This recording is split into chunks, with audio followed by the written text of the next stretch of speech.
misto.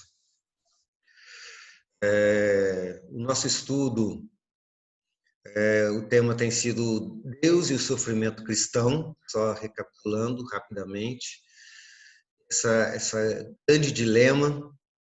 E qualquer pessoa que pensa um pouquinho a respeito da vida cristã e a respeito da vida na sociedade tem que entrar nesse dilema. E quando eu encontro alguém que diz, pastor, isso está mexendo com a minha cabeça, eu gosto muito, porque significa que você é um cristão pensante, né?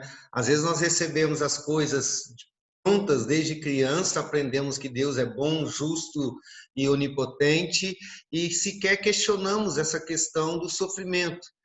Significa que se não questionamos isso, não questionamos mais nada. E a nossa fé é uma fé que veio enlatada, empacotada para a gente, né? Porque nascemos no cristianismo, aí adotamos essa fé. É possível que se tivéssemos nascido em outro lugar, adotaríamos outra fé. Por exemplo, se fôssemos uma família budista, talvez aceitaríamos essa fé sem questioná-la também. Então é muito importante que a gente questione a fé, que a gente questione as coisas, para que a gente tenha uma convicção. Não é pecado questionar. O pecado é não crer, é rejeitar a fé. Quando a fé verdadeira vem com muitas dúvidas, essas dúvidas, ao invés de nos afastar da fé, ela nos aproxima. É como aquele cristão que está em crise sobre a existência de Deus, e aí ora a Deus dizendo para ele, Senhor, eu não estou crendo em ti. Ele está cheio de dúvida, mas ele ainda está falando com Deus. E quando essa fase passar, ele vai estar mais fortalecido na sua fé. Então, eu sempre gosto, eu repito o slogan da ABU, Aliança Bíblica Universitária, que diz razão que pensa, não, fé que pensa e razão que crê. Fé que pensa e razão que crê. Então, essas dúvidas sempre vêm. Nós começamos no nosso estudo falando sobre a providência de Deus, que Deus criou todas as coisas, governa todas as coisas, sustenta todas as coisas existem pelo cuidado poderoso do Senhor. E se todas as coisas, num sentido mais fundo, vêm de uma origem que é o Senhor, ele é a fonte de todas as coisas, então é impossível nós imaginarmos que o sofrimento acontece alheio a Deus. Ainda que Deus não seja a causa primária de todos os sofrimentos, né? Eu chutei a quina da parede e está doendo meu dedo porque Deus me fez chutar a quina da parede, não é? A gente não foi, na verdade, foi desatenção minha, né? Então, embora Deus não seja a causa direta sempre de todo sofrimento, mas ele é a causa última de todo sofrimento, porque o sofrimento não tem poder de existência, ele não é autoexistente, somente Deus é existente. E aí isso nos leva a questionar a onipotência, a bondade e a justiça de Deus. Nós já falamos a respeito da onipotência, quando as pessoas questionam se Deus é todo poderoso, porque ele não tira o sofrimento do mundo, né? Então as pessoas pensam que o sofrimento, a existência do sofrimento anula a possibilidade da existência de um Deus todo poderoso. E a resposta bíblica é que de maneira nenhuma, né? Deus é todo poderoso, ele pode fazer todas as coisas, mas ele não faz todas as coisas. Potência divina significa que ele pode, mas não significa que ele faz, né? Porque ele faz tudo conforme a vontade dele, não vai negar a si mesmo, não vai negar os seus projetos, não vai negar os seus planos, né? Então, o sofrimento existe por causa de uma série de fatores, inclusive que nós vamos tratar hoje. E depois nós vimos sobre a bondade de Deus, que a existência do sofrimento também não anula a bondade de Deus, porque, na verdade, nós entramos nesse conflito porque não entendemos de fato o que seja a bondade. Às vezes nós imaginamos que a bondade divina significa que Deus tenha que nos fazer felizes o tempo todo. em toda circunstância, ele tem que nos afagar e não pode deixar que nada nos machuque, que nada traga problema. E, na verdade, não é isso. Nós vimos que, inclusive, é um ato de bondade, às vezes, permitir o sofrimento, como no caso de um pai e de uma mãe que disciplinam os seus filhos, ou outros casos que nós citamos. Hoje nós vamos falar a respeito da justiça divina, de que a existência do sofrimento não anula a justiça divina. Tudo isso ainda está dentro da ideia da providência. Existem várias outras questões teológicas para serem tratadas, mas nós não vamos tratar, porque isso é um assunto que vai para sempre. Né? Depois nós vamos começar a tratar de coisas um pouco mais práticas. Mas vamos começar o nosso estudo com uma oração. Eu vou pedir para o nosso irmão evangelista Silvio, que ore ao Senhor, iniciarmos o nosso estudo nessa manhã. Sim, Lelena. Eu queria pedir oração para nossa irmã Érica, que fez aniversário ontem. E ela está participando com a gente desde o início. Érica Schwan fez aniversário ontem. Ela está aqui com a gente. Isso, a Érica ficou mais nova ontem, então. Nós vamos agradecer a Deus pela vida da Érica. Nós temos alguns aniversariantes essa semana também, e vamos já aproveitar para agradecer a Deus pela vida da Luana, primeiro aninho da Luana, que vai ser no dia 22, o Renner também dia 22, o João Alves Monteiro também dia 22, o Felipe Holtz, e no dia 26, aniversário do Heitor Rubim, e 25, aniversário de casamento da nossa irmã Joselita de Juarez. Então, o Silvio não gravou todos esses nomes, né? Mas ele vai orar pelos aniversariantes. E vamos agradecer em especial pela Érica, que fez aniversário ontem, né? Ficou mais nova. E o Silvio vai agradecer a Deus pela vida da Érica. Pedir que Deus nos abençoe nesse estudo. Senhor nosso Deus e nosso Pai, nós te louvamos o teu nome, te agradecemos, Senhor, por esta manhã estar na tua presença.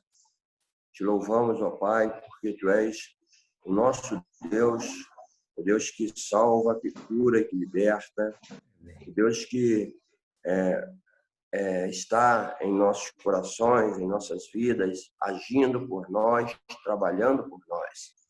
Queremos te pedir, ó Pai, nesta hora, que o Senhor venha nos abençoar, Senhor, nessa escola dominical, que a tua palavra possa penetrar na nossa mente e coração e que nós possamos sair, Senhor, jubilosos, Senhor, com a tua presença, com o teu poder, com a tua graça sobre nós.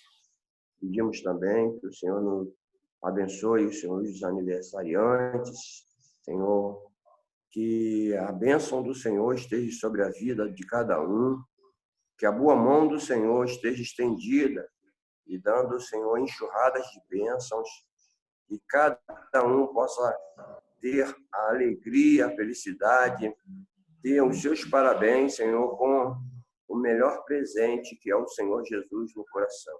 Abençoa-nos, Senhor, dê, Senhor, para cada um de nós paz, alegria, dê, Senhor, a unção do Espírito, e que possamos entender, Senhor, a mensagem, entender o propósito, e que em tudo, Senhor, sejamos gratos ao Senhor. Muito obrigado, Senhor. Fala conosco, usa o teu servo e abençoa os nossos irmãos, que juntos possamos, a uma, louvar e bendizer o teu santo nome. Eu te agradeço, eu te louvo e te peço, Senhor, a tua bênção. Te pedimos também, Senhor, pelos enfermos, Senhor, pelas pessoas que carecem da nossa oração. Senhor, rogamos a tua bênção. Tu és o Deus onipresente, tu estás em todo lugar. Por isso, Senhor, conforta os corações e abençoa, para a glória e honra do teu nome. Que o seu nome seja glorificado e exaltado em nossas vidas. Nós te agradecemos, em nome de Jesus Cristo. Amém. Amém. Amém. Meus parabéns, Érica. Que Deus te abençoe muito esse novo ano de existência. Bom, existem circunstâncias na vida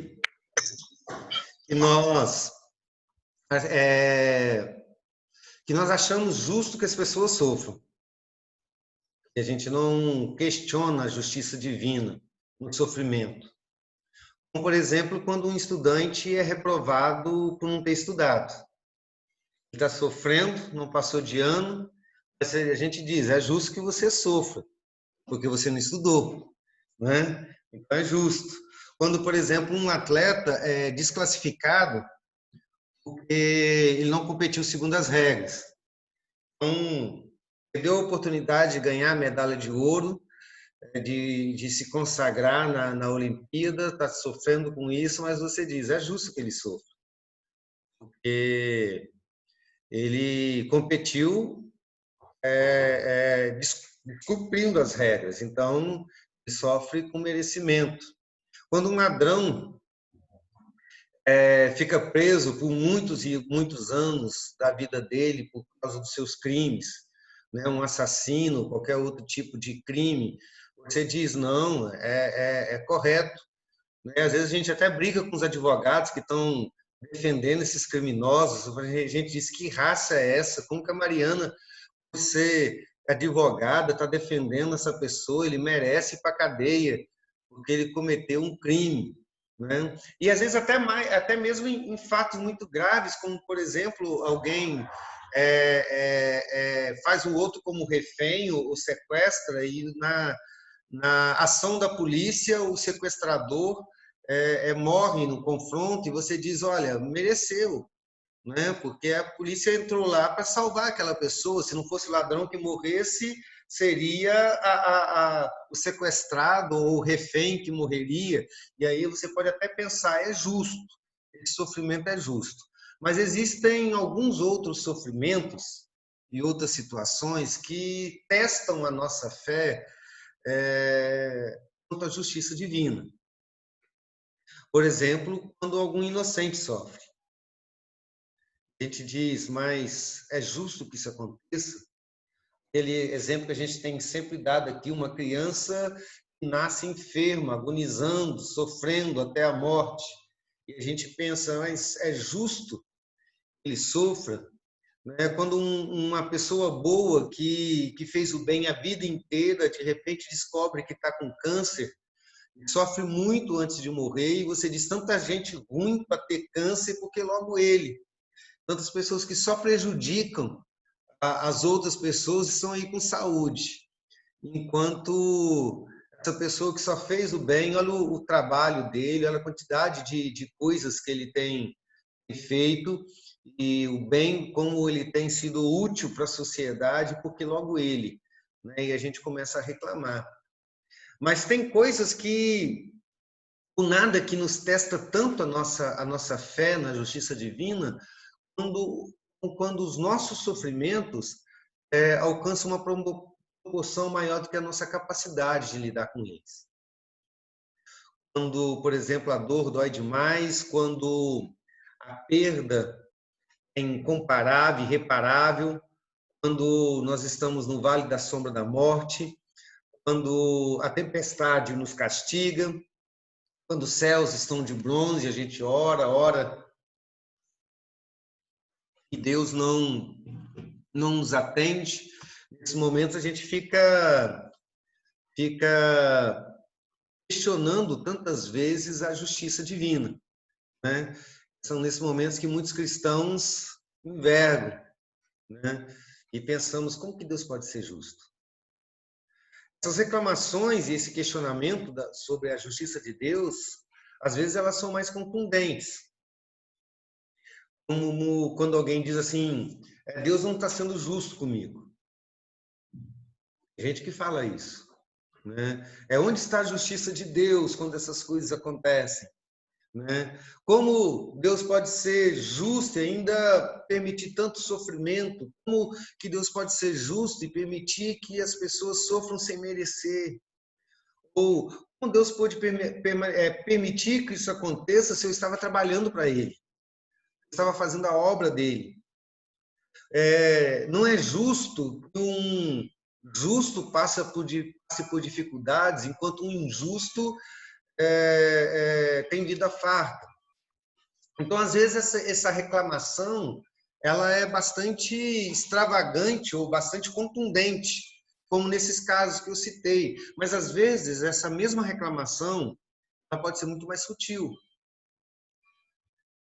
Como, por exemplo, quando a pessoa diz assim, por que isso sempre acontece comigo? Porque só acontece comigo coisas boas, coisas ruins, e nada de bom acontece comigo. Quando a pessoa se questiona por que isso sempre acontece comigo, ele está questionando e reclamando de quem? Ele está reclamando de alguma força que dirige os acontecimentos. Então, mesmo que não seja direta, é uma reclamação indireta contra Deus. Ou quando alguém diz assim, a vida é injusta mesmo. A vida é injusta, a vida não é um ser, não é uma pessoa. Ela não tem capacidade de ser justa ou injusta. Ela não é um ser moral, né? Então, quando você diz que a vida é injusta, essa reclamação recai sobre aquele que governa a vida, né? Então, uma reclamação indireta, mas ainda assim uma reclamação ou um questionamento sobre a justiça de Deus, ou um que a gente costuma fazer comumente o que eu fiz para merecer isso? Porque geralmente quando as pessoas questionam o que eu fiz para merecer isso, ele não está dizendo que tentando encontrar de fato alguma coisa que ele tenha feito. Quando alguém diz o que eu fiz para merecer isso, no fundo, ela está pensando, eu não fiz nada para merecer isso. Eu não me lembro de nada que eu tenha feito que me faça merecer esse sofrimento. Então, novamente, essa pessoa está reclamando daquele que dirige todas as coisas, está dizendo, alguém está sendo injusto comigo. E quem é que dirige todas as coisas? É Deus. Essa reclamação, ela é comum a nós. Quem nunca reclamou assim? Eu acredito que todos nós, pelo menos uma vez na vida, já reclamamos dessa maneira. Mesmo que não tivemos a coragem de falar, mas tivemos a coragem de pensar ou de sentir, sabe? Aquele sentimento lá no fundo da alma de que alguém está sendo injusto comigo. E se você alguma vez na sua vida já tenha se questionado assim, não pense que você é um cristão menor do que os outros. Porque grandes homens de Deus já tiveram esse mesmo questionamento. Vê alguns textos? Alguém abra para mim Abacuque 1:13.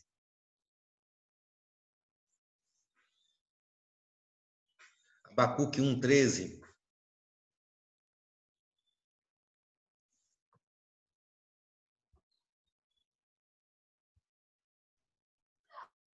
Posso ler? Tu és tão puro de olhos que não podes ver o mal, e a opressão não podes contemplar. Porque, pois, toleras os que procedem perfidamente e te calas quando o perverso devora aquele que é mais justo do que ele. É uma reclamação de Abacuque, está reclamando contra quem? Exceção do profeta. É o profeta Deus. Abacuque, mas ele está fazendo uma reclamação contra quem? Contra Deus. E o que estava acontecendo? Qual era a reclamação dele? Alguém sabe?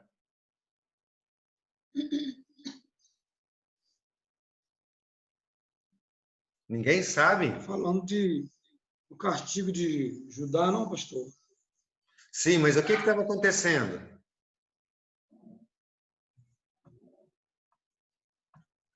A opressão dos caldeus. A opressão dos caldeus, boa, Elicil. O povo de Deus estava cometendo injustiça, Abacuque reclama da injustiça do povo de Deus, então Deus diz para ele que vai levantar os caldeus para punir os irmãos os israelitas. Então Abacuque reclama, dizendo assim, Deus, por que o Senhor está tolerando os traidores? Está reclamando Deus de injustiça. E aí o Senhor levanta um povo mais injusto para punir um povo menos injusto. Então Abacuque, o grande profeta do Senhor, está questionando a justiça de Deus, né? Sim, Elecil, você quer falar? Olha o versículo 4, pastor. Pode ler. Pode ler Por aí. essa causa, já sei de cor, né? Por essa causa a lei se afrouxa, a sentença nunca sai, o ímpio engana o justo e o juízo sai pervertido. É isso aí. Então, Abacuque, ele é usado para reclamar da justiça divina, por causa da própria profecia que Deus havia dado para ele, de não punir, de usar um povo mais injusto para punir um povo injusto, né? Ele diz, olha, o Senhor está suportando essa injustiça o tempo todo, agora levanta um povo mais injusto, então o Senhor não é justo. Né? Isso é complicado, o Abacuque está fazendo isso. E outro texto que reclama também outro homem de Deus que reclama da injustiça divina é Asaf, que era líder de louvor no templo. Salmos 73, versículo 2 ao 3. Os irmãos estão procurando, é só lembrando que Abacuque, no final do seu livro, ele reconhece toda a justiça de Deus, ele volta atrás em tudo que ele disse. Né? Asaf está em Salmo 73, versículo 2 e 3. Vou ler.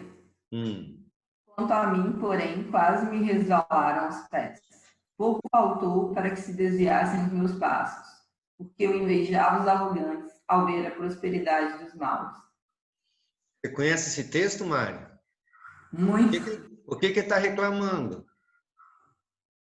Ele fala do problema da prosperidade dos maus. Ele reclama justamente disso. Todo salmo ele fala justamente de como algumas pessoas ruins são prósperas e de como algumas pessoas boas não são, e que ele chegou a pensar em ser ruim, fazer algumas coisas, sair do caminho de Deus para poder ver se ele também era próspero, já que ele via isso como se fosse uma injustiça de Deus. É isso aí. Então, Asaf, o grande líder do louvor, né, ministrava no templo e ele questiona Deus por causa da aparente injustiça. Deus não está sendo justo. A gente tem uma ideia de que a justiça tem que ser aplicada agora imediatamente. Inclusive, e até mesmo o grande profeta Elias, que nem passou pela morte, foi transladado, ele também reclamou da injustiça de Deus. Primeiro Reis, capítulo 19, versículo 9 e 10.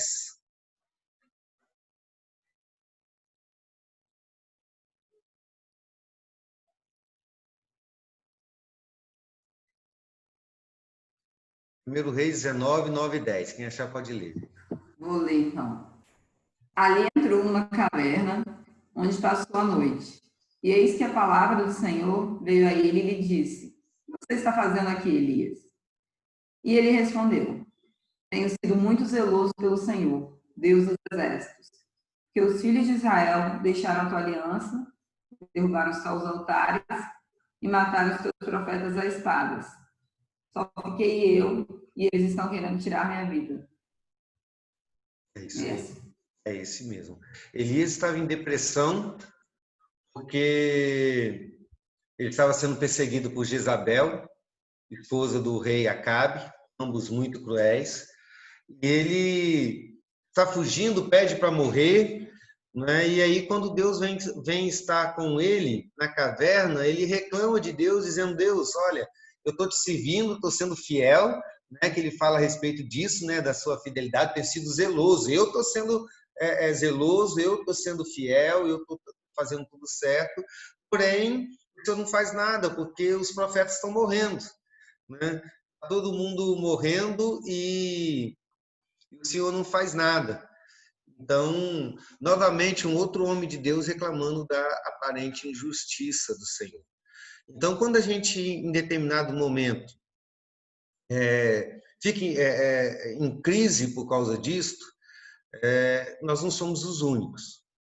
Muitos e muitos cristãos já questionaram a justiça de Deus, né? Muitos nunca tiveram coragem de falar, né? Como Elias, como Asaf, como Abacuque, né? Como muitos outros. Mas muitas vezes sentimos isso sem sequer expressar, porque é da nossa natureza, né? Duvidar daquilo que a gente não entende, da nossa natureza duvidar daquilo que é maior do que nós, né? Da nossa natureza murmurar. Então, Pastor, sim. a Noemi também não reclamou? Hã? Quando ela perde os 2 filhos. Perde tudo, também? não é? Noemi Perde também. tudo. Ela também foi uma, não foi? Tá certo, E Valnei. ela fala que perdeu os 2 filhos, só ficou as 2 noras, e ela fala para elas ir embora e a Ruth que fica com ela. Né? Então, Não foi um. Valeu. Valeu. O próprio Jó também reclama em grande parte do livro dele, né? Daquilo que seria uma injustiça de Deus. Eu não fiz nada para merecer o que Deus está fazendo comigo, ele diz. Então, esse é um questionamento recorrente. Então, a questão é, Deus é injusto por permitir o nosso sofrimento? Ou Deus é injusto por permitir que um justo ou inocente sofra? Eu queria que vocês respondessem essa questão ou iniciassem a nossa conversa sobre essa questão. Por mais que de vez em quando a gente sinta que Deus está sendo injusto, Deus é injusto ao permitir que a gente sofra? Deus é injusto ao permitir que uma criança sofra? Deus está sendo injusto ao permitir ou ordenar que um inocente, uma pessoa que não tenha cometido erro, pague pelo erro de outro? O que vocês acham? 1, 2, 3 e já. Eu vou falar, né? Pastor? Isso, advogado. Não é injusto, não. Deus não é injusto. Por quê? Porque quando você pensa assim, em injustiça, pelo menos assim, falando humanamente, a gente fala da justiça sabendo que ela é falha, porque ela é feita por homens, que são feitos por homens e que tentam ao máximo alcançar aquilo ali. Aí eu crio penas, eu crio... tem um código penal, né, para cada coisinha que você faça. Aí eu tenho a ideia que a justiça de Deus seria algo como essa, já que é aquela que eu visualizo, que a pessoa que fez algo errado vai sofrer, vai ficar presa por tanto tempo porque ela cometeu um homicídio. Mas Deus não, a justiça de Deus é perfeita. Não é uma justiça humana, não é falha. E ela não é simplesmente porque eu cometi algo, mas é porque há propósito em tudo. Então, quando o inocente morre, quando há alguém, por exemplo, a gente vê muitos casos assim, no Brasil, pessoas que foram presas e depois de determinado tempo se descobriu que aquelas pessoas eram inocentes e aí o Estado tem que pagar, às vezes, indenização para ela, é claro que não supre aquilo que ela passou. Mas aí ela fala, o homem errou. Tá, eu coloquei a culpa no juiz, ele errou, mas Deus, ele não erra. Jamais. Então, quando Mariana, se eu, por exemplo, tenho uma doença, vou falar, por que eu não posso comer pão? Isso fica assim, nossa, que horror, Deus, por quê? Porque eu não fiz nada para merecer isso. Mas, na verdade, eu não entendo os planos de Deus. Então, ele é sempre justo. Sempre. A justiça dele não é aquela visão que eu tenho de justiça como a minha que eu estudo no direito. É muito maior que isso. Boa. Alguém quem quer falar aí? Não, Alice, eu não estou te vendo, Alice. Eu não estou te vendo. Isso. Não, eu tenho um pensamento parecido com a Mari, mas um pouco diferente. No sentido, eu parto do princípio de que eu sou pecadora. Então, tudo que há em mim ofende Deus. Então, como poderia qualquer coisa que aconteça comigo ser muito mais injusto do que o fato de eu mesma ofender o próprio Deus? Então, esse é o meu pensamento nesse sentido. Então, o fato de eu estar viva, de eu conseguir conhecer Deus, de fazer muita coisa, já é muita dádiva, porque eu não merecia nem isso. Não merecia nada. Então, aí eu parto desse princípio. Como é que ele como é que eu posso considerar que qualquer coisa para aquele que é perfeito? Então, nada do que acontece mesmo que é o meu continua sendo bondade de Deus, porque eu merecia estar morto, basicamente. Amém. Amém. É justamente isso. Alguém quer concordar ou discordar das meninas, acrescentar? Pastor, eu queria só Sim, Claudinha. acrescentar que a justiça de Deus, a gente olhando de que a justiça de Deus é uma característica dele, né? E está muito relacionada com a santidade de Deus. Então, a nossa maneira de ver a justiça é olhando para nós, para os nossos erros e as nossas falhas, né? Normalmente a gente faz isso. A gente não olha para o Deus que é santo e por causa da sua santidade, ele não admite a injustiça, não admite o pecado, porque o pecado e a injustiça mancham a santidade de Deus, agride a santidade de Deus. Então, quando a gente olha para nossos atos, a gente julga de acordo com, como a Liz diz, de acordo com aquilo que a gente acha e coloca um grau de justiça maior ou menor diante das nossas falhas. Mas Deus, ele é tão justo, né, como ele é santo. E a santidade dele impede de que ele faça vista grossa à injustiça. Então, ele age de acordo com a justiça dele, e não de acordo com os nossos pecados. Porque ele não pode admitir o pecado, né?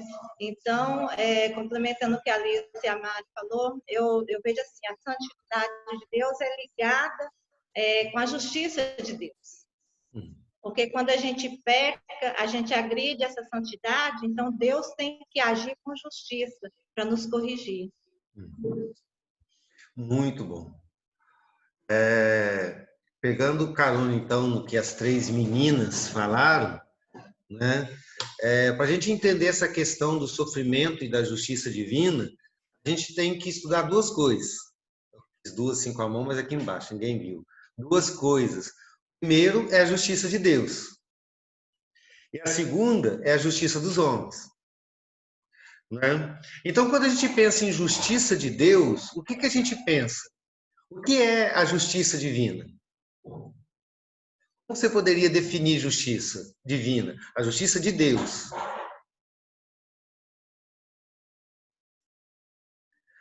É daquele tipo de pergunta que a própria pergunta se responde, né? O que é justiça divina? Justiça divina é que Deus é justo, né? Na verdade, para a gente pensar em justiça de Deus, tem que pensar nessa justiça por três aspectos. No primeiro aspecto, diz respeito àquilo que Deus é, sobre o ser de Deus. A justiça divina significa que Deus é justo, da sua natureza, ele é perfeito, ele é reto, ele é puro, ele é santo. Né? É diferente, por exemplo, da justiça de um juiz humano, que ele próprio não é a justiça. Né? Ele julga baseado no entendimento dele, das provas, da lei, né? Mas não julga baseado nele próprio. Não pode fazer isso porque ele não é justo. Né? Mas Deus é. Então, a primeira coisa que a gente tem que entender, o que difere a justiça dos homens da justiça de Deus, é o fato de Deus ser. Ele é justo. A segunda coisa, o segundo aspecto da justiça divina, diz respeito ao agir de Deus. Né? Deus não apenas é justo, como tudo que ele faz também é justo. Tudo que ele faz é santo, tudo que ele faz é reto, tudo que ele faz é direito, tudo que ele faz é perfeito, tudo que ele faz é verdadeiro. Né? Não existe uma injustiça sequer nos atos dele. Mas tem um terceiro aspecto da justiça que a maioria das pessoas se esquece, e principalmente a Claudinha trouxe aqui a debate, é que o terceiro aspecto é o que diz respeito ao agir da própria justiça divina. É o fato do Deus justo promover a justiça. Certo? a atitude de Deus agir fazendo com que a justiça se estabeleça, ou recompensando o justo, né? Ou punindo o pecador. Quando Deus pune o pecador, ele está fazendo justiça. É impossível que o Deus justo não faça justiça. É impossível que o Deus justo não puna o injusto, porque se Deus não punisse o injusto, ele não seria justo. Nossa, você deu um nó na minha cabeça agora, pastor. Para ficar mais fácil, olha só, vamos pensar num tribunal de justiça humana. Né? O que você espera de um tribunal de justiça humana, do fórum, do juiz, do promotor, do advogado, todo esse nosso sistema judiciário? Você espera, primeiro, que toda a lei, tudo que toda a estrutura seja justa. Você espera que eles ajam com justiça, mas, acima de tudo, você espera que eles façam justiça. Né? Que eles absolvam o inocente, mas que também a justiça culpa o pecador, o que não é inocente, o culpado. Né? Se a justiça não punir o culpado, você vai reclamar de que a justiça está sendo injusta. Né? Não fizeram justiça nesse caso, porque não puniram a pessoa culpada. Então, não é possível que o Deus justo não pune o pecador. Por quê? Porque ele é justo. Às vezes a gente pensa, não, mas se Deus é tão bom, como que ele vai punir as pessoas?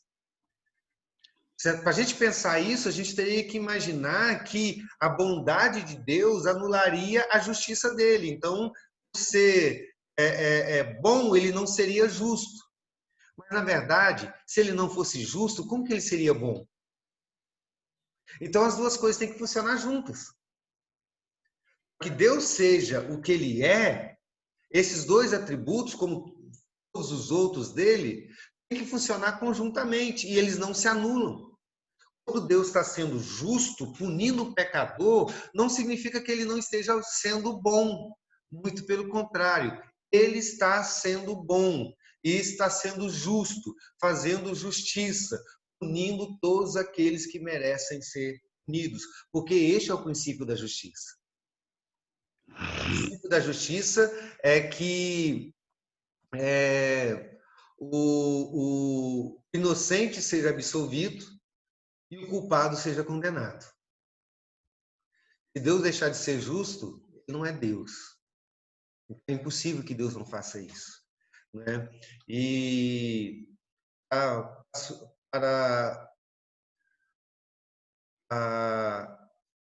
o susto de alguns, né, uma das palavras que a Bíblia usa para exemplificar o ato de Deus fazer justiça é a palavra ira.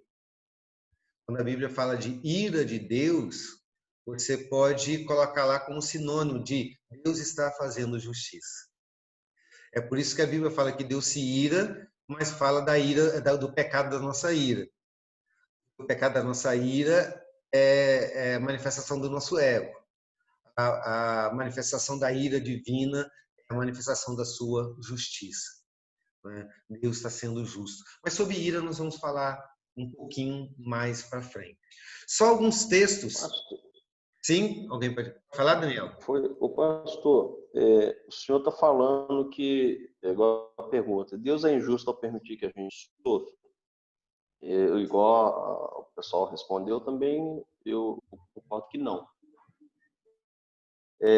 Porque se a gente for olhar quando, eu não sei se eu entendo dessa forma, quando o apóstolo Paulo falou em Coríntios lá, Deus falou com ele que a graça dele bastava para ele. E Deus falou assim, os aí estão sofrendo bastante com a doença, etc. Mas, por outro lado, nós que conhecemos a verdade, a gente está com o joelho no chão. A gente está sofrendo, mas está buscando a Deus. E eu acredito que o poder de Deus aflora no cristão com o sofrimento, porque deixa o cristão mais próximo ainda de Deus. Quando está tudo bem, muitos esquecem que Deus está ali. Então, eu creio nessa situação. Então, não é injusto porque Deus permite para fazer justiça com muitos que precisam ser feita justiça com eles, mas, ao mesmo tempo, aqueles justos precisam sofrer para estar mais próximo de Deus, para saber que Deus está ali, comando de tudo e de todas as coisas. Então, eu creio nessa situação, assim. Posso até estar enganado, mas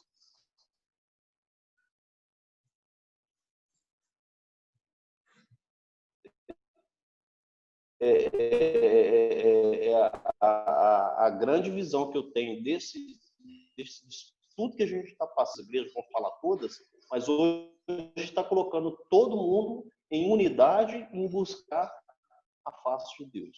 Essa ela entrou numa boa hora. Isso. Não estou me ouvindo bem, que a minha internet aqui está travando para mim, tá? Todas as imagens travadas. Ô, pastor? Sim. Ô, pastor? Pode falar, tia Neide. Eu entendo assim, eu entendo que tudo que nós passamos, tudo que a gente passa, é para a honra e glória do Senhor, e é para que o nome dele seja exaltado, e que o seu poder seja mostrado para todos os povos. Isso. Estou errada?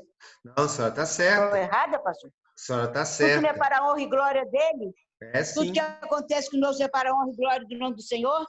Para que o nome dele seja exaltado e para que as pessoas olhem para o Criador, olhem para cima para o Criador, e não para baixo, para nós mesmos? É justamente isso, né? E falando sobre aquilo que o Daniel disse também, qualquer hora você escuta a música A Dor, do Resgate, vai falar justamente o que o Daniel trouxe ali. É muito boa a música, né? Aí, sim, Mari. Como você falou, que estava comparando até a questão da justiça de Deus, é a justiça entre os homens, né? Isso. O conceito de justiça legal, assim, juridicamente, quando a gente fala, ele diz que a justiça ela deve buscar a igualdade entre todos os cidadãos. Isso é um conceito jurídico. Mas, assim, eu estava comentando com a Alice, a justiça de Deus, ela tem que ser igual para todos. Aquele, por exemplo, a gente está falando assim, porque às vezes é perigoso você ficar pensando, eu preciso do sofrimento para me aproximar de Deus. Eu preciso, às vezes, sim, mas eu preciso também estar em momentos felizes, saber que eu tenho que me aproximar de Deus, não só pelo sofrimento. Às vezes a gente se aproxima pela dor, mas tem pessoas que não necessariamente só aquele sofrimento vai fazer aproximar de Deus. Algumas pessoas, o sofrimento vai fazê-las se afastar, vai fazê-las questionar, talvez, se esse Deus é tão justo, por que está tudo isso acontecendo comigo? Então, tem uma linha tênue. Eu posso falar assim, nossa, o sofrimento ele é bom que me fez ajoelhar aqui e orar, mas para algumas pessoas vai ter o efeito contrário. Então, assim, vai se afastar. Então, a questão da justiça de Deus, a justiça dos homens, ela é bem diversa, porque Deus, ele sabe como ele atinge o coração, ele conhece cada um de forma individual. E eu estava lembrando aqui que no próprio livro de Jó, que a gente vê como Deus elogia lá no início, falando que ele era um homem bom, fiel, coloca Deus no banco dos réus, como se ele pudesse julgar Deus em determinado momento que ele está sofrendo muito. Então, a gente tem que tomar esse cuidado para não ir a extremos, né? Justamente. E, então, alguns Pastor. textos... Sim, Flávia. Olha só. O senhor falou assim, né, que Deus é justo, né, e quando tem o pecador, no caso, né, e ele sim age com justiça, né? Aí, assim, falando de uma maneira bem popular, né, que se faz é que se paga, não é assim? Mais ou menos nesse sentido. Não é tão assim, Flávia, porque essa a questão, assim, muito do que a gente faz agora, a gente só vai pagar na eternidade. Entendi. Né? É por isso que muitas vezes um injusto não sofre. Essa era a reclamação de Não Asaf. sofre aqui, né? Não sofre aqui, ele vai fazer mal a vida inteira e vai morrer com saúde, rico, sem nunca ter pago pelo que ele fez, né? Mas aí, pode falar. mas aí mas como pode, né? No caso, ser justo dessa forma, né? Quando você vê que uma pessoa que cometeu algo, né? E é pecadora, né? Tá sofrendo, né? O agir da justiça divina, mas ao mesmo tempo a gente não consegue enxergar isso quando uma pessoa, né? Que é uma pessoa boa, que sempre fez o bem, tá sendo, né? De alguma forma tá sofrendo. É porque, no caso, a gente está olhando com os nossos olhos, é isso? Boa pergunta, Flávia. É muito complexo, pastor. Mas eu só vou responder no final do estudo de hoje. A gente vai chegar nesse ponto, mas é hoje, vai ser hoje ainda. Né? Tá bom. Então, tá.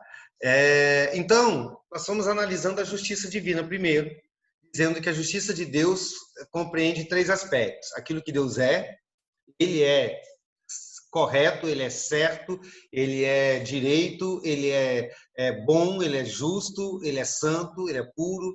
Segundo, aquilo que Deus faz, tudo que ele faz é bom, tudo que ele faz é justo, tudo que ele faz é puro, é reto, é santo. E terceiro, o fato de Deus exercer a sua justiça, de punir pecadores. Isso é a justiça divina. O que consiste na justiça divina? Então, o fato dele ser, no fato dele agir e no fato dele promover justiça. Certo? Essa justiça é a justiça. Textos que falam a respeito da justiça divina, lógico que poucos textos perto dos muitos, para aqueles que querem anotar, mas eu vou colocar, vai estar também na apostila. Primeiro, Deuteronômio, capítulo 32, versículo 4, diz assim: Deus é a rocha e as suas obras são perfeitas, e todos os seus caminhos são justos. Deus é fiel, que não comete erros, justo e reto ele é. Esse versículo fala tanto que Deus é justo, como ele age com justiça, os seus caminhos são justos, diz ele, diz o texto. Salmo 11, versículo 7, diz assim: pois o Senhor é justo, ele ama a justiça, e os retos verão sua face. Salmo 119, 142, a tua justiça é uma justiça eterna. Jó 34, 12, não se pode pensar que Deus faça o mal e que o Todo-Poderoso perverta a justiça. Sofonias, capítulo 3, versículo 5, no meio dela está o Senhor, que é justo, jamais comete injustiça. Colossenses 3:25, quem cometer injustiça receberá de volta injustiça, e não haverá exceção para ninguém. Então, todos esses textos afirmam a justiça divina. Deus é justo, ele age com justiça e ele promove a justiça. É isso que consiste a justiça divina. Agora vamos falar sobre a justiça humana, sobre a inocência humana. A primeira pergunta é: existe um ser humano justo? Uma criança é inocente? Não há um justo sequer. Hã? Não há um justo sequer. Ninguém é justo, nem você, Mariana. Claro que não. E por que você não é justa? Porque eu sou imperfeita, eu sou pecadora. Eu vou ter uma visão tendenciosa das coisas. Mesmo, por exemplo, eu estou estudando para fazer prova para juiz. Que aí eu vou ter que julgar casos. Já pensei isso na minha cabeça, né? Então, para julgar, eu analiso as provas ali. Mesmo que eu tente ser imparcial, ou qualquer outro juiz que eu conheça, ele tenta ser imparcial, ele tem uma vida. Ele passou até chegar naquele ponto. Ele sempre vai ser alcançado por aquilo que ele já viveu nas escolhas dele. Ele sempre vai tender para determinar algumas coisas. Por exemplo, uma mulher, às vezes, juíza julgando algum caso de abuso. ela sempre não vai conseguir ser totalmente imparcial como ela deveria ser. A gente é falho, a gente é imperfeito. Não tem quando eu falar que eu sou o máximo da justiça, que eu vou alcançar sempre o que é mais correto. Até a nossa lei, às vezes, não é tão justa quanto a gente espera. É justamente o que a Mari diz. Então, se por um lado você pode afirmar biblicamente de que Deus é justo, ele sempre será justo, por outro lado, você tem que afirmar que o homem não é justo. Ele nunca será justo. Mesmo que, em certas ocasiões, em algumas atitudes, nós podemos até agir com justiça, né? Entre duas questões, você toma uma decisão justa, ou a gente pode até ser inocente em alguma questão específica, né? Quem cometeu isso? Não, eu não cometi, eu sou inocente, né? Mas isso não nos define como pessoa. O fato de eu fazer justiça por vezes, ou ser inocente em algumas ocasiões, não define o meu ser, a minha existência. Porque o que nos define é que nós somos pecadores. Em essência, nenhum de nós é justo. E é a Bíblia que diz isso. Outros textos para a gente anotar aí, que fala a respeito da nossa injustiça. Lá em Eclesiastes, capítulo 7, versículo 20, Salomão vai dizer assim: não há nenhum justo sobre a terra que faça o bem e que não peque. Não há um justo sobre a face da terra. Então, quando a gente diz assim, aquela pessoa é justa e está sofrendo, o erro já começa por aí, né? Em essência, ninguém é justo. Mesmo que numa determinada situação você está sendo inocente e não é culpado, mas não significa que isso te define. Você está sendo inocente numa questão, mas você não é inocente na vida. Você é um culpado, nós somos culpados. Romanos capítulo 3, versículo 9, a parte B do versículo, diz assim: temos demonstrado que todos, tanto judeus quanto gregos, e quando Paulo fala de judeu e grego, ele está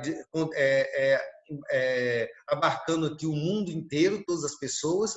Então ele diz: todos estão debaixo do pecado. E eu gosto muito desse texto, porque debaixo, na verdade, no grego é uma preposição, mostra um movimento de cima para baixo. É como se fosse uma pedra gigantesca de toneladas em cima de nós. Então o texto está dizendo: nós estamos sendo esmagados pelo nosso próprio pecado. Nós estamos debaixo dele, né? Ele está sobre nós. Todos estamos debaixo do pecado. Romanos 3, 23. Todos pecaram e carecem da glória de Deus. Outra versão diz: todos pecaram e estão destituídos da glória de Deus. Né? A ideia de que nós somos aquém da glória. Jeremias 17, 9. Enganoso é o coração do homem, mais do que todas as coisas, desesperadamente corrupto. Né? Então, todo texto, todos esses textos e tantos outros textos na Bíblia, eles são claros a apontar o dedo para nós e dizer: você não é justo e nunca vai ser. Quando Asaf reclama que os justos estão sofrendo enquanto os ímpios estão prosperando, a reclamação de Asaf erra no ponto principal. Sim, os ímpios estão prosperando, mas todos aqueles que você chama de justo também são injustos. E eles não estão prosperando. A Bíblia afirma que todo pecado gera consequência e toda injustiça gera sofrimento. Como nós já lemos, Colossenses 3:25, quem fizer injustiça receberá em troca a injustiça feita. Provérbios 22:8, que semeia injustiça colhe desgraça. A vara da sua indignação será destruída. Jeremias 17:11. Como a perdiz que choca ovos que não pôs, assim é aquele que ajunta riqueza desonestamente. No meio da vida ficará sem elas, e o seu fim passará como tolo. Então, vamos entender essa questão. Mas só reafirmando, duas premissas. Deus é justo. A justiça de Deus significa que Ele é, que Ele faz e que Ele promove justiça, recompensando os justos e punindo os injustos, e que o homem, em sua essência, é pecador, ele é injusto, né? E que isso gera sofrimento. E a nossa história, a história da nossa injustiça com sofrimento, começa quando a humanidade era composta por duas pessoas apenas. Ontem, na reunião dos Ministérios de Homens, o Maico falou a respeito disso, né? Quando existia apenas Adão e Eva. E se todo mundo recorda, eu creio que todos aqui recordam, da doutrina da criação e do relato da criação, Deus fez Adão e Eva e fez Adão e Eva para viverem com Ele. E por isso Deus os fez perfeitos. Então, quando fomos criados, éramos perfeitos. Quando a humanidade foi criada, ela era perfeita, não havia pecado algum. E por isso não havia impedimento para que essa humanidade tivesse relacionamento com Deus. E para que essa relação perfeita, de um Deus perfeito com a humanidade perfeita, acontecesse num espaço, Deus criou o universo perfeito. Por que existe todo o universo? Porque todo o universo é o palco, uma relação de amor entre Deus e o homem. Então o universo era perfeito quando Deus criou. Não havia sofrimento algum no mundo, né? A natureza era útil ao homem e não hostil. Não havia poluição, não havia furacões, não havia enchentes, não havia terremotos, não havia maremotos, não havia vulcões, não havia pragas, não havia doenças, não havia morte, não havia vírus que trouxesse infecções, não havia injustiças, não havia pecados, não havia sofrimento algum. Então é assim que Deus criou um homem perfeito, um planeta perfeito, né, para se relacionar com um Deus perfeito. Tudo justo. Mas a humanidade pecou. Existia uma lei, né? E interessante que a gente fala com propriedade de que a lei era: você não pode comer do fruto do conhecimento do bem e o mal, e esse é fato, mas alguém pergunta, mas por que o fruto foi colocado ali se não podia se comer? É porque, na verdade, aquele fruto era apenas um representante da lei, daquilo que a lei significava.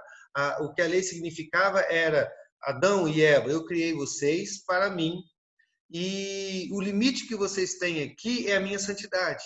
Vocês não podem fugir da minha santidade, vocês não podem fugir da minha perfeição, vocês não podem fugir da minha justiça. Deus colocou uma lei, na verdade, uma lei só que representava todas as leis. A lei é: não fuja da minha vontade. E não porque Deus era uma pessoa geniosa, dizendo façam todos a minha vontade. É porque simplesmente a vontade de Deus era boa. Era aquilo que o homem deveria escolher, era a santidade. Não fazer a vontade de Deus significa preferir a injustiça, preferir o pecado, preferir o mal, preferir uma vida de rebeldia ao Criador. Então, essa era a questão. Deus criou o mundo justo. O Deus Santo criou o homem santo para viver com ele. E isso, queridos, é uma coisa muito séria. Às vezes a gente pensa que o pecado de Adão e Eva foi apenas uma falha ou um tropeço. Eles tropeçaram e Deus foi cruel, injusto em dar a eles uma punição muito maior do que o pecado. Isso não é correto. Não foi apenas uma falha, foi uma rebelião contra Deus. Deus criou Adão e Eva. Como a Liz disse a respeito da dádiva de Deus, e essa foi a maior dádiva de todos. O Deus que não precisa de nada, que é autossuficiente, criou por graça e misericórdia a humanidade. E ele só colocou uma regra: olha, para vocês se relacionarem comigo, vocês têm que ser santo como eu. Por quê? Porque eu sou justo. Justiça divina o impediria de se relacionar com um homem justo. E quando Adão e Eva pecam, eles se rebelam contra o Criador, contra o dono de todas as coisas, contra o Senhor que fez todas as coisas santas e justas. Então, no mesmo momento, Deus começou a exercer a sua justiça, não plena, porque a justiça plena de Deus vai se revelar no juízo final. Deus poderia ter exercido a sua justiça plena naquele momento e toda a humanidade se desfaria. Seria justo que toda a humanidade estivesse no inferno a partir daquele momento. Mas por graça, por misericórdia e porque Deus tinha um plano, Deus estende a aplicação plena da sua justiça. Mas ele não deixou de exercer justiça. Porque a partir daquele momento, toda a humanidade e a criação foram amaldiçoadas, começaram a sofrer a punição do seu próprio pecado. Com o pecado, a harmonia da criação é corrompida. E a partir do pecado, tudo começou a se decompor. A vida começou a se decompor, a ser corrompida. Tudo começou a entrar em processo de morte. A natureza passa a produzir cardos, como está na Bíblia, abrolhos, terremotos, vírus contagiosos, doenças, crimes, injustiças. Tudo começa a partir do nosso pecado. O start é o pecado humano. A justiça de Deus sendo aplicada contra o pecado humano.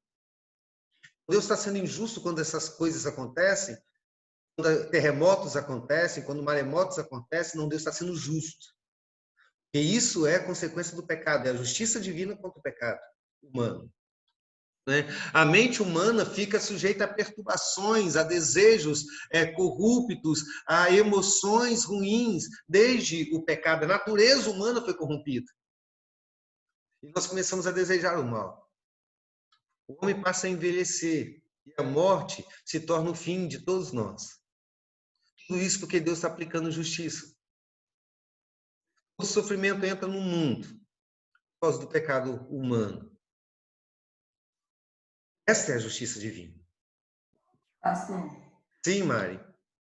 E eu estava aqui pensando, e às vezes a gente, em alguns momentos, quando você está, pelo menos eu já fiz isso várias vezes, quando estou lendo a Bíblia, eu fico me questionando. Por exemplo, Moisés, eu achava que dentro do meu conceito de justiça é um cara que fica lá lidando com aquele povo todo, aí ele bate o cajado lá e ele tem uma punição que eu acho, nossa, mas essa punição está muito alta, ele só bateu o cajado lá. Aí eu chego em Davi e falo, não, pô, ele errou muito mais. Por que ele só aconteceu isso com ele? Então, tipo assim, eu fico me questionando quando eu vejo as punições de Deus, ou seja, eu fico julgando a Deus dentro do meu conceito de falha de justiça. Igual Isaac e Jacó, eu falei assim, mas como assim esse cara chegou a ser líder de organização, ele fez tanta coisa errada, Abraão mandou embora o filho, e aí eu começo a pensar, e colocar o meu pensamento humano, julgando a vontade de Deus. Então, para ver como a justiça humana ela é deturpada diante da grandeza de Deus.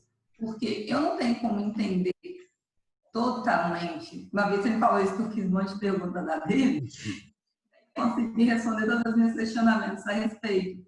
E é exatamente isso, porque eu não sou como Deus. Eu sou tão pequena perto dele, tão falha, tão pecadora, que por mais que eu queira tentar medir, colocar minha régua da justiça, comparando com a régua de justiça de Deus, vai ser sempre, vai ser como se a minha não existisse. Aliás, ela não existe, né? Se comparar. Por mais que você lembre, você vai sempre tender a isso, ao pecado. É isso aí. A questão, de uma maneira bem simplista, né? O topo da justiça de Deus é esse, e Deus poderia aplicar isso imediatamente quando Adão e Eva pecou. Mas porque Deus tem um projeto, né? Então Deus abaixa agora o nível vamos dizer, o nível da justiça dele, não se tornando injusto, mas permitindo pequenas atitudes, manifestações da justiça dele, que no último dia ele exerça plenamente a sua justiça. Então, por que Deus puniu outros, uns mais rigorosamente, outros menos rigorosamente? Né? Na verdade, não é que Deus está sendo injusto, é que Deus está sendo misericordioso conosco, porque os dois deveriam estar no inferno imediatamente. Então, nenhum dos dois Deus foi menos foi injusto, ele passou a medida da justiça de maneira alguma. Né? Então, quando a gente olha para a criação, para a queda, a gente percebe que não existe injustiça alguma em Deus no fato do pecado existir. Então, quando alguém chega para você, confrontando você, dizendo que teu Deus é injusto, porque existe terremotos, fomes, doenças, porque existem crianças que não estão sendo alimentadas, enquanto pessoas injustas, estão barrigudas de tanto comer, você fala, a resposta é, meu irmão, isso não é culpa de Deus, isso é culpa do homem. Nós pecamos. Por isso que está acontecendo isso. Né? Porque toda a humanidade pecou contra o Senhor. Mas, de repente, alguém possa falar para você assim, não, mas tudo bem o que você disse, mas isso não foi culpa minha. Não estava lá. O que eu tenho a ver com o pecado de Adão e Eva? Não fui eu quem pecou. Eu sou inocente do pecado lá do fruto proibido. Eu quero entrar aqui na questão da nossa relação com o pecado de Adão, que é de fato um tema teológico que vai denotar muito tempo, mas como é quase 11 horas, a gente não vai tratar aqui, mas eu quero falar a respeito dos nossos pecados específicos, ou dos nossos pecados, ou da nossa inocência, se a gente fosse inocente. Né? Então, a primeira coisa que eu tenho que perguntar é, você não estava no Éden, é verdade, mas você é um pecador? E a resposta nossa seria sim, eu sou um pecador. Nós temos feito exatamente como Adão fez na época do Éden. Então, se nós estivéssemos lá, nós teríamos pecado? É lógico que sim. Nós temos feito a mesma coisa que Adão fez. Todos nós somos pecadores. João, lá em 1 João capítulo 1, versículo 8, diz, se dissermos que não temos pecado nenhum, a nós mesmos nos enganamos e a verdade não está em nós. Ou seja, nós temos pecado. E Davi chega a dizer que nós já nascemos em iniquidade. Salmo 51, versículo 5. Eu nasci em iniquidade e em pecado me concebeu minha mãe. Qualquer ser humano que tenha convivido com uma criança, por menor que ela seja, por um pouco de tempo, a ponto de conhecer essa criança, sabe que ela nunca foi inocente. Criança nenhuma é inocente. E a Mari, que está sendo mãe por alguns dias na quarentena, ela sabe disso. Né? As crianças são pecadoras, né? Ainda que não tenha consciência do seu próprio pecado, mas elas não são inocentes, elas são pecadoras. Então, todos nós sabemos que nós somos pecadores. Mas a grande questão... que não foi. Hã? Sim, Tiago? Só uma que não foi Jesus Cristo. Só uma que não foi. Né? Jesus Cristo, né? Que nasceu da Virgem Maria, sendo concebida pelo próprio Deus. Né? Só ela, só ele não. Né? Todos os demais, inclusive Maria. Né?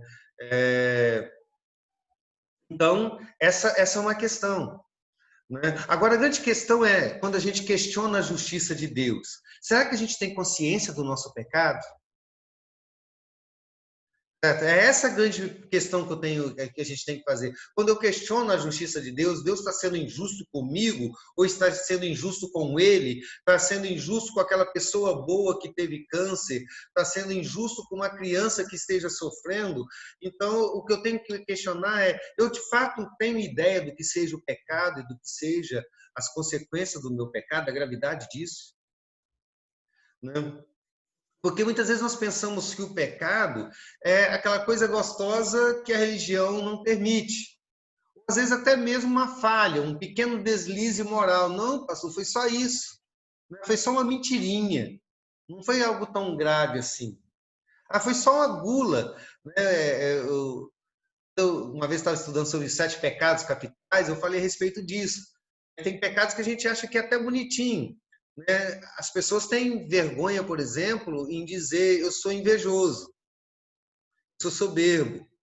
Né? É um pecado que a gente olha com olhos ruins, mas ninguém tem vergonha em dizer eu sou guloso. O pastor cometeu o pecado da gula hoje, lá na ceia de virada ceia de virada de ano na igreja. Né? Porque a gente não tem a noção do que de fato é o pecado. Lá em Romanos, capítulo 1, versículo 18, Paulo define o pecado com duas palavras: impiedade e perversão. Quando Deus diz, o apóstolo Paulo diz que a ira de Deus se manifesta por toda a impiedade e perversão dos homens. E a palavra impiedade diz respeito à nossa incapacidade de servir a Deus como ele deve ser servido. A nossa incapacidade de obedecê-lo, a nossa incapacidade de glorificá-lo. A palavra impiedade fala da nossa incapacidade de chegar até onde devemos chegar. E nós ficamos sempre aquém, porque a nossa natureza é corrompida. É impossível nós sermos perfeitos. É impossível que o nosso serviço a Deus seja perfeito. É o que a Liz disse no comentário dela, de que tudo em nós agride a natureza santa de Deus. O que Sproul fala num comentário dele, que nós não somos pecadores porque pecamos, nós pecamos porque somos pecadores, faz parte da nossa natureza. A nossa natureza nos impulsiona para o mal. Isso significa que tudo que nós somos, mesmo quando tentamos ser o melhor, ainda assim é pecaminoso. Todas as nossas virtudes são corrompidas pelo pecado. Então, o meu amor é pecaminoso, a minha adoração é carregada de pecados, o meu entendimento a respeito de Deus é carregado de pecados. Quando eu sirvo a Deus, ainda peco, porque não sirvo como deveria servir. E a palavra perversão já fala da nossa tendência de satisfazer a nós mesmos. Então, impiedade fala da nossa incompetência em servir a Deus e a perversão da nossa competência de servir a nós mesmos, de obedecer à imoralidade da nossa alma, aos nossos desejos carnais. Né? É a nossa tendência de servir a nós mesmos. Em Efésios, capítulo 2, versículo 1, Paulo define o pecado como delitos e pecado. Delito fala daquilo que nós fazemos de errado, nossa rebelião contra Deus. O pecado ficar aquém, de ser incapaz de alcançar aquilo que Deus é. Então, o pecado não é só aquilo que nós fazemos, o pecado é aquilo que nós somos. Nós somos pecadores. Não é? E a gravidade do nosso pecado, de cada um dos nossos pecados, ela atrai a ira divina.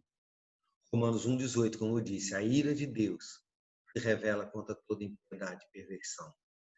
Romanos 2, versículos 6 a 8. Deus retribuirá a cada um segundo as suas obras. A vida eterna aos que perseverando fazer o bem, procuram a glória de Deus, a honra e a incorruptibilidade, e a ira e indignação os egoístas que desobedecem à verdade e obedecem à injustiça. Deus se ira contra todo pecador. Então, Deus está irado contra mim e contra você. É impossível que ele não esteja. Porque assim como é da natureza da luz aplacar as trevas, é da natureza divina condenar todo o pecador. Não existe possibilidade que Deus não faça justiça. Então, com tudo que Deus é, ele está irado contra nós. Esta é a verdade bíblica. E toda a ira de Deus vai se manifestar plenamente no último dia no inferno. Então, queridos, já 11 horas, a gente já tem que encerrar. Tem várias coisas aqui para tratar, mas nós vamos pular. Porque o principal é a gente entender isso. Né, de que nós somos pecadores e merecemos a ira divina. Então, como nós vimos, queridos, a culpa do nosso sofrimento é, em última instância, do nosso pecado. Isso não significa que todo sofrimento que a gente tem agora tem uma consequência direta num pecado que eu tenha cometido. Por exemplo, se eu estou com uma dor de cabeça agora insuportável é porque eu falei mal de alguém. Não existe essa relação direta. O que existe é que, como causa última, todo o sofrimento passou a existir porque nós pecamos. Né? Nós nunca fomos inocentes e justos diante de um Deus santo. Nós merecemos o inferno. É isso que a Bíblia diz. Então, como a pergunta certa, então, não seria como que um Deus justo pode permitir que um homem sofra? Mas a pergunta certa seria como que um Deus justo não nos dá agora todo o sofrimento que nós merecemos? A resposta para isso, aí eu chego na pergunta da Flávia, a resposta para isso é aguarde. Porque chegará um dia em que Deus aplicará a sua justiça contra todos os pecadores. Então, por que uma pessoa ruim vai passar essa vida toda sem sofrer as consequências do seu erro? Nunca vai pagar pelo que ele fez? Vai sim, no último dia. Né? E a maneira como Deus tem administrado a sua justiça hoje, às vezes pesando a mão, às vezes suspendendo a sua mão, diz respeito à sua sabedoria, à sua soberania, e seu projeto eterno para todas as coisas. Volto a dizer, quando eu digo não é justo que eu esteja sofrendo, eu não estou reconhecendo a minha injustiça diante de um Deus santo. Não é justo que eu esteja sofrendo? Não. Não é justo que eu esteja sofrendo tão pouco? Talvez essa seria a pergunta. Como que eu estou sofrendo menos do que eu deveria sofrer? E a resposta para isso é a misericórdia de Deus, a graça de Deus, a soberania de Deus, de permitir que o mundo continue existindo, até que ele termine o seu plano de salvação, o seu projeto de salvação para todas as coisas. Um momento em que nós, injustos, mas agraciados pelo sangue de Cristo, seremos inocentados e receberemos os benefícios do sacrifício de Jesus Cristo. Já pagou todo o peso da ira divina na cruz. Mas aqueles que não se curvaram a Jesus Cristo sofrerão eternamente o peso da justiça divina. Então é justo que um homem bom sofra? Lógico que é justo. Porque por mais que ele seja bom, dentro dos nossos parâmetros, é um pecador aos olhos do Pai. É justo que uma pessoa inocente sofra? É justo que ele sofra. Por mais que ele seja inocente em algumas questões, ele nunca será inocente diante do Pai. Todos nós somos pecadores. Eu lembro do meu professor de teologia no seminário, ele dizia o seguinte: a pior coisa possível que um ser humano possa pedir a Deus é que Deus seja justo com ele. Deus seja justo comigo. Você diz, Deus seja justo comigo, você está pedindo, Deus se ira contra mim. E me envia para o inferno agora. A justiça que Deus deve a nós é o pecado. A justiça que Deus nos dá graciosamente a nós é a salvação em Cristo Jesus. Então, toda justiça que nos concede benefícios é a justiça de Cristo e não a nossa. Porque a justiça que cabe a nós é o sofrimento. Então, meus irmãos, Deus é justo, Deus sempre vai ser justo. O problema é que nós somos injustos. E é por isso que o sofrimento existe no mundo, por causa da justiça divina e por causa da injustiça humana. Alguém tem uma pergunta, alguma dúvida? Alguém quer concordar, discordar?